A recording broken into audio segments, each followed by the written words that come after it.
There are millions of hackers coming to break your website, right as we speak.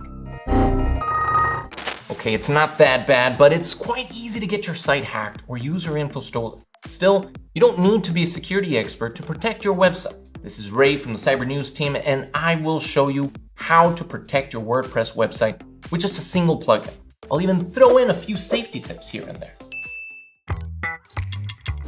First, go to your WordPress dashboard and select Plugins and click Add New.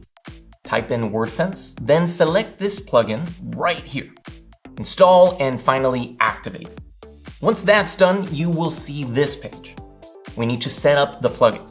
So here, enter your email address, select No here, and check this box right here.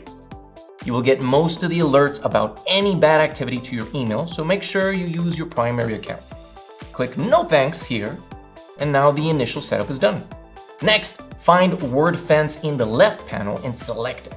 I'll explain how this works and what you need to do. There are three important parts to this plugin. First, you can scan your website for malware, tempered files, malicious code, or outdated plugins. To do this manually, click Scan in the left panel, then click Start New Scan and just wait for it to finish. After that, all your results will be displayed here. You will also get info on whether the problem is low, medium, or critical. The best thing is that the plugin itself does regular scans, so you don't need to do it every time manually. Second, WordFence bans any bot or user that tries to hack your website by guessing its password or username. To modify this a bit, select all options in the left panel and find Brute Force Protection here. It should be on by default. Change the number of failed login attempts to 5.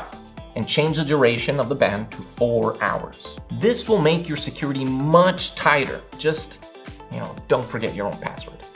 Third, it has a web application firewall, or a WAF, that scans and stops any malicious traffic to your website. Actually, you don't need to set up anything for this feature to work. It's ready right out of the box.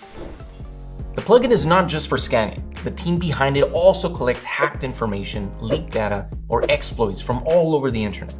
You get quite an extensive list of statistics like how many users try to log in, from what country, and what information they try to use to log in. This can inform you about the increased attack rate and when you need to improve your security even further. If your site needs even more protection, I would suggest going for WordFence Premium, scan services like SiteLock, or a security-oriented hosting. That's basically all you need to set up and know about WordFence. Let's go through some basics quickly. First, it's really important to pick up a good and trustworthy hosting provider. Built-in solutions like DDoS protection or malware scans can negate most of the risk your site can face.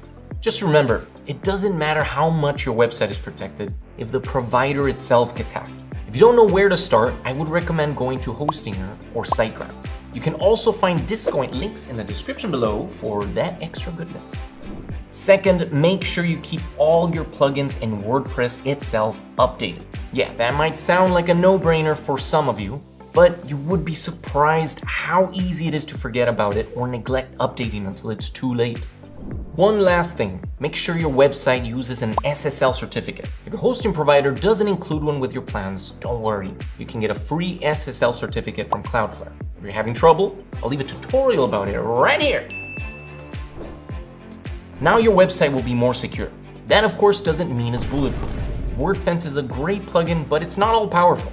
No security plugin actually is. So try to follow the best practices when it comes to protecting your website.